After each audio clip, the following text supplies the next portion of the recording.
কত পাপ করেছেন আপনি?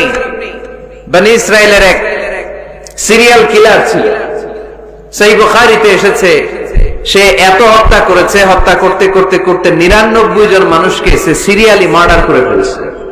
কয়জনকে? আপনি মারছেন কয়জন রে? আমি মারছি কয়জন রে? সে 99 জনকে মারছে। কয়জনকে?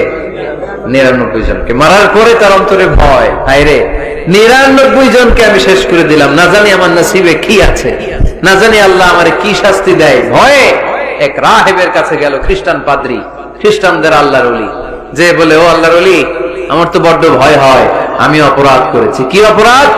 আমি 99 জনকে হত্যা করেছি। রাহেব বলে, 99 জনকে হত্যা করছো? সর্বনাশ, তোর কপালে তো ক্ষমা নাই। সিরিয়াল কিলার কয়, আমার কপালে যদি ক্ষমা না থাকে তোরে বাঁচায় রেখে লাভ কি?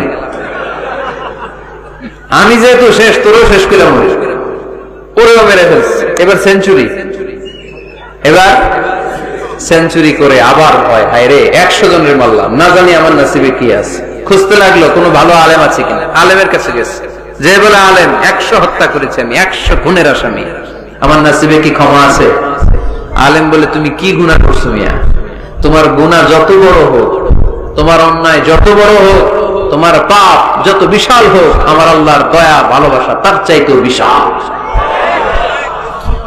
তুমি একটা ভালো জায়গায় যাও, এই এলাকাটা ভালো না, এখানে সব জালিমদের বসবাস, তুমি ভালো মানুষদের এলাকায় চলে যাও, সেখানে যে তওবা করো। লোকটার অন্তরে ভয় এসেছে, তওবার নিয়ত করেছে। বাসায় যে কাপড় চোপড় ব্যাগের ভেতরে ভরে ঘর থেকে বের হওয়ার সাথে সাথে মালাকুল মাউত এসে রূহ কবজ করেছে। ফাজাআত মালাইকাতুর রাহমা ওয়া মালাইকাতুল আযাব, রহমতের ফেরেশতারা আসছে, আযাবের ফেরেশতারাও আসছে। রহমতের ফেরেশতারা বলে, যেহেতু রিয়ালাইজেশন আসছে, ভালো পথে যাওয়ার ইন্টেনশন আসছে, আমরা রূহ নিব। আযাবের ফেরেশতারা বলে, না, এখনো তো ভালো হইতে পারে নাই, 100টা খুনের বিষয়টা সহজ না, 100 জন মানুষকে হত্যা করেছে, তার রূহটা আমরা নিয়ে সিজ্জিনে ঢুকাবো। রহমতের ফেরেশতারা বলে, না, তার রূহটা আমরা নিয়ে ইল্লিনের ভেতরে ঢুকাবো। 2 দল ফেরেশতার মারামারি, 2 দল ফেরেশতা ঝগড়া লেগে গেছে। এরা বলে আমরা, এরা বলে আমরা। ভেজাল আছে না নাই? আল্লাহ বলে, ধাক্কাধাক্কি আর ঝগড়ার দরকার নাই, ফিতা দিয়ে মাপো। ভালো এলাকাটা, যে এলাকায় যাচ্ছিল, ওই এলাকাটা যদি কাছে হয়, রহমতের ফেরেশতারা নিয়ে যাবা। খারাপ এলাকা যদি কাছে হয়, আযাবের ফেরেশতারা নিয়ে যাবা। খারাপ এলাকাটা কি কাছে নাকি অনেক কাছে? একেবারে কাছে, ঘর থেকে মাত্র বের হয়েছিল, ঠিক কিনা? আর ভালো এলাকা তো অনেক দূর। আল্লাহ জমিনকে আদেশ করলেন, ভালো এলাকাটা তুই সংকুচিত হয়ে কাছে চলে আয়, খারাপ এলাকাটা তুই দূর থেকে দূরান্তরে চলে যা। মেপে দেখা গেল যে খারাপ এলাকা অনেক দূরে, ভালো এলাকা একেবারে কাছে। রহমতের ফেরেশতারা তার রূহ নিয়ে জান্নাতে ঢুকিয়ে দিল। চিল্লায় পড়েন আল্লাহু আকবার। এজন্য তওবা যদি তওবার মতো করতে পারেন, চাওয়ার মতো যদি আল্লাহর কাছে চাওয়া যায়, সব গুনাহ মাফ করে দিবে কে? বিশ্বনবী বলেন, আমার আগের কোনো গুনাহ নাই, পরের কোনো গুনাহ নাই। লিয়াগফিরা লাকাল্লাহু মা তাকদ্দামা মিন যামবিকা ওয়া মা তাআখার। আল্লাহ বললেন, নবী আপনার কোনো গুনাহ নাই, আপনি মাসুম, নিষ্পাপ, নিষ্কলুষ, আপনার কোনো পাপ নাই, গুনাহ নাই, অন্যায় নাই। তারপরে বিশ্বনবী বলেন, ওয়াল্লাহি লা আস্তাগফিরুল্লাহ ওয়া আতুবু ফিল ইয়াউমি আকসার মিন 70 মাররা। প্রতিদিন আমি বিশ্বনবী 70 বারেরও বেশি আল্লাহর কাছে তওবা করি। কয়বারের বেশি? কোন গুনাহ আছে? কোন পাপ আছে? কোন অন্যায় জীবনে করেছেন? উনি যদি প্রতিদিন করে 70 বার, আমাদের করা দরকার কয়বার? হ্যাঁ, 70,000 বার। আমরা করি কয়বার? কয়বার করি? বছরে করি না 70 বার, ঠিক কিনা? আওয়াজ করে সবাই তওবা পড়েন, পড়েন আস্তাগফিরুল্লাহ, আবার পড়েন আস্তাগফিরুল্লাহ, আবার পড়েন আস্তাগফিরুল্লাহ। আপনার তওবা, আপনার ইস্তেগফার আপনি নিজেই পড়বেন। অনেকে বলে, ইমাম সাহেবরা না আনলে তওবা পড়া যাবে না। আছে না নাই? হুজুর এসে তওবা পড়াইতে হয়। আপনাদের কক্সবাজারে আলহামদুলিল্লাহ এগুলা নাই না? বেশি না, আপনার তওবা আপনি করবেন, আপনি উত্তপ্ত হবেন। আপনি ডাকতে দেরি, আল্লাহ ডাকে সাড়া দিতে দেরি হয় নাই। ওয়া ইযা সাআলাকা ইবাদি আন্নী ফাইন্নী করিব, যখন জিজ্ঞেস করে আমি কোথায়, নবী আপনি বলে দেন আমি কাছে। আল্লাহ কাছে না দূরে? আল্লাহর কাছে কোনো ভায়া হয়ে যাওয়া লাগে, কোনো কেরানি হয়ে যাওয়া লাগে না, কোনো মাধ্যম হয়ে যাওয়া লাগে আল্লাহর কাছে? আল্লাহ বলে ডাকলেই আল্লাহ ডাকে সাড়া দেয়। চিল্লায় বলেন ঠিক কি না? আল্লাহ বললেন যদি আমার কাছে আসতে চাও 1 বিঘত, আমি আসি 2 বিঘত। যদি আমার কাছে আসতে চাও 1 হাত, আমি আল্লাহ আসি 2 হাত। যদি আমার কাছে হেঁটে হেঁটে তুমি বান্দা আসতে চাও, আমি আল্লাহ তোমার দিকে দৌড়ে দৌড়ে যেতে চাই। তুবু ইলাল্লাহি তাওবাতান নাসুহা, তওবার মতো তওবা করো। তওবার মতো তওবা করলে সব গুনাহ মাফ করে দিতে পারে কে? তাহলে মুমিন বান্দার প্রথম গুণ হচ্ছে আত-তাইবুনা। প্রথম গুণটা কি? আত-তাইবুনা। সবাই পড়েন, আবার পড়েন আত-তাইবুনা। তওবার 5টা শর্ত আছে। কয়টা? আরো জোরে বলেন কয়টা? 1 নাম্বার হচ্ছে অ্যাকনলেজমেন্ট, স্বীকার যাইতে হবে যে আল্লাহ আমি সবচেয়ে বড় গুনাহগার। কি গুনাহ করছেন আপনি জানেন না? এগুলো স্বীকার করেন, একটার পর একটা লিস্ট করে আল্লাহর শোনান, যদিও আল্লাহ সব জানে, ঠিক কি না?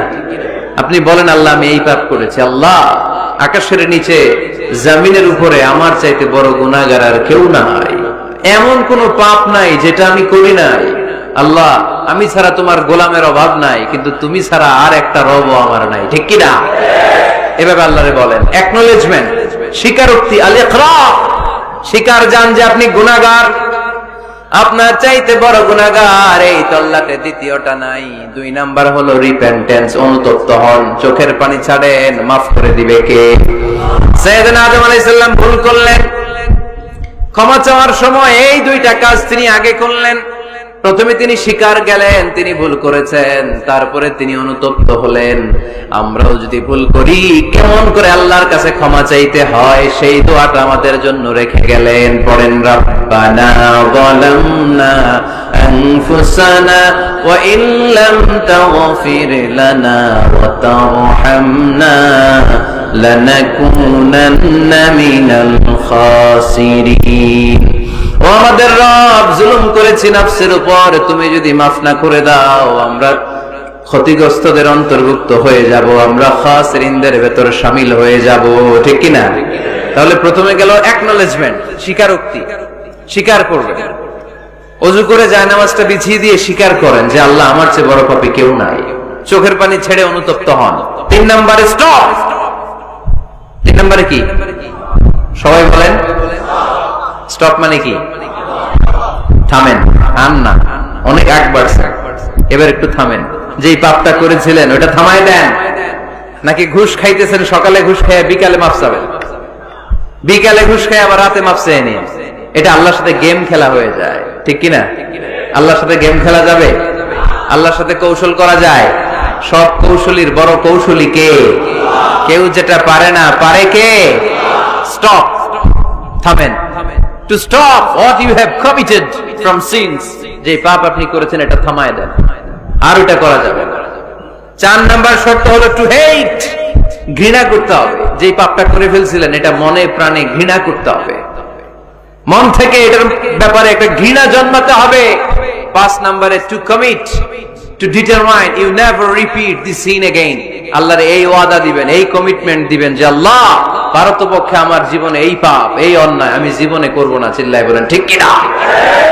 এই 5টা শর্ত সামনে রেখে 5টা শর্তকে আমল করে কেউ যদি তওবার মতো তওবা করে তার জীবনের সব গুনাহ মাফ করে দিবে কে? এজন্য আল্লাহর হাবিব বলতেন আত-তাইবু মিনাজ যামবি কামাল লা যামবা লাহু। তওবার মতো কেউ যদি তওবা করে তার অবস্থা কেমন হয় জানো নাকি? মায়ের পেট থেকে বাচ্চা বের হলে নবজাতকের যেমনি গুনাহ থাকে না, তওবা কবুল হলে ওই ব্যক্তিটাও নবজাতকের মতো হয়ে যায়, তার আমলনামায় কোনো গুনাহ থাকে না। আত-তাইবু মিনাজ যামবি কামাল লা যামবা লা। কেউ যদি তওবার মতো তওবা করে তখন তার অবস্থা এমন হয়ে যায় যে তার আমলনামায় আর কোনো গুনাহই থাকে না। চিল্লায় বলেন ঠিক কি না? তাহলে মুমিন বান্দার প্রথম গুণ হচ্ছে আত-তাইবুনা। আওয়াজ করে বলেন প্রথম গুণ কি? আরো জোরে বলেন প্রথম গুণ। যে কোনো সময় আপনি আল্লাহরে ডাকবেন, আল্লাহ শুনবে 24/7।